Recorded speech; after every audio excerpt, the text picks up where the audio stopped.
Banjir yang menggenangi badan jalan Melabuh Kuala Be, Aceh Barat sepanjang 1 km sejak 3 hari terakhir belum surut. Banjir setinggi pinggang orang dewasa akibat meluapnya Sungai Krung Woyla ini mengakibatkan aktivitas warga lumpuh. Warga terpaksa menggunakan jasa rakit untuk melintas di kawasan Ateng Tempah, Kecamatan Bubun, Aceh Barat. Mereka terpaksa harus mengeluarkan biaya tambahan untuk jasa rakit yang dibanderol antara 10 hingga 20 ribu rupiah. Hampir setiap musim penghujan, Krung Woyla meluap. Hujan deras menambah volume air di Krung Woyla sehingga meluap ke permukiman warga dan menutupi badan jalan. Menjamurnya perkebunan sawit yang menghilangkan hutan menjadi salah satu penyebab seringnya kawasan ini dilanda banjir. Meski banjir sudah menjadi langganan, namun hingga kini belum ada solusi dari pemerintah setempat.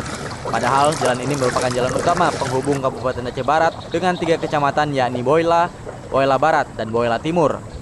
Dari Aceh Barat, Diki Juanda melaporkan untuk Aceh Video.